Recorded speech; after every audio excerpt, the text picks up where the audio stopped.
Tremendo.com.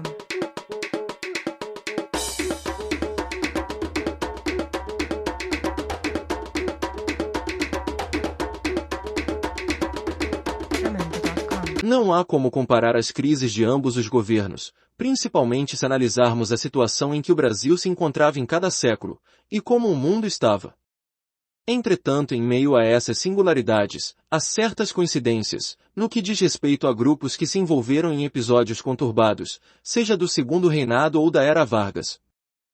O século XIX, por mais que ainda resistissem os grandes impérios, esses já se encontravam como espécies em extinção, aos poucos. A modernidade e evolução política em diversas nações migravam sistema monárquico para um modelo de governo republicano e democrático.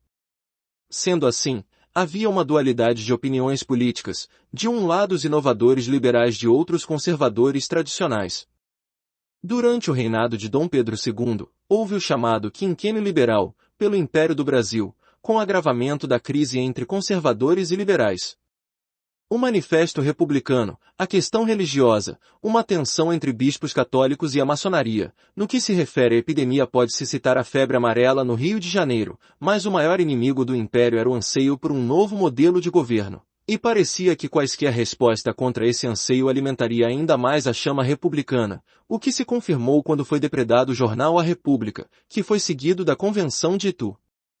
Ainda se citarmos problemas sociais ocasionados por mudanças climáticas, a segunda metade do reinado de Dom Pedro II foi atingida pela Grande Seca no Nordeste, de 1877 a 1879, e a nevasca que atingiu Vacaria RS. Como se não bastassem os republicanos com interesses nacionais, ainda existiam os republicanos separatistas, como o caso da República de Cunani. Pelo fato da família real ser pró-abolicionista e a grande maioria das autoridades políticas, bem como da população brasileira na época ser a favor da escravidão, foi muito difícil e praticamente a passo de tartaruga que o processo de abolição foi se desenvolvendo. Vale ressaltar que a Câmara Federal rejeitou o projeto abolicionista. E quando finalmente foi aprovado, foi esse o estupim para o golpe de 15 de novembro. Passados praticamente pouco mais de 40 anos desde o fim do Império, a chamada República Velha chega ao fim com o início do governo de Getúlio Vargas. Este por sua vez enfrentou um número expressivo de crises. De início, há mais de 20 anos que a região Nordeste era dominada pelo cangaço, o inimigo número 1 do governo Vargas foi a oligarquia paulista, que perderá seu espaço no cenário político nacional com o fim da política do café com leite, e a ausência de um governador provincial diretamente escolhido e pertencente ao estado de São Paulo. Esse fato ocasionou comício na Praça da Sé. A criação da Frente Única por São Paulo Unido e após uma tragédia a criação do MMDC, que seria o último passo para uma guerra civil, superada por Vargas. Podemos dividir as crises do governo Vargas em 3 tipos, a primeira entre 1930 e 1932, caracterizada como crise nacional ou guerra civil. A segunda, que seria mais caracterizada como uma interferência ideológica, visto que no mundo estava em curso a ascendência de regimes totalitários extremistas, como o comunismo e o nazifascismo. Um exemplo disso é a conversão do revolucionário Luiz Carlos Prestes, famoso líder do movimento tenentista, que se alinhou aos pensamentos marxistas e criou a Aliança Nacional Libertadora. E no outro lado Mussolini brazuca na figura de Plínio Salgado e sua ação integralista brasileira. Como se não bastasse, ainda haveria novamente a força política paulista sob a bandeira da União Democrática Nacional. Todos esses grupos foram subjugados por Vargas e, visto a iminência de novos levantes, utilizou-se do Plano Correm para orquestrar seu autogolpe e instaurar o Estado Novo. Com o Estado Novo, os integralistas atacam o Palácio Guanabara e a espionagem nazista se esgueira em meio à população.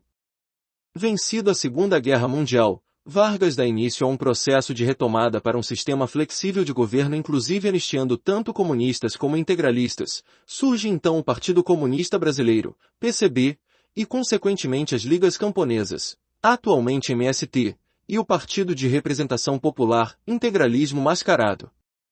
Porém Vargas, assim como Dom Pedro II, também é obrigado a deixar o poder e exilado. Seu exílio, diferentemente do imperador, foi uma espécie de prisão domiciliar e afastamento direto da vida política, passando 5 anos na sua fazenda gaúcha, em outras palavras, basicamente férias. visto que mesmo assim teve seu nome inscrito nas eleições que se seguiram e foi eleito senador por 2 estados diferentes, Rio Grande do Sul e ironicamente São Paulo.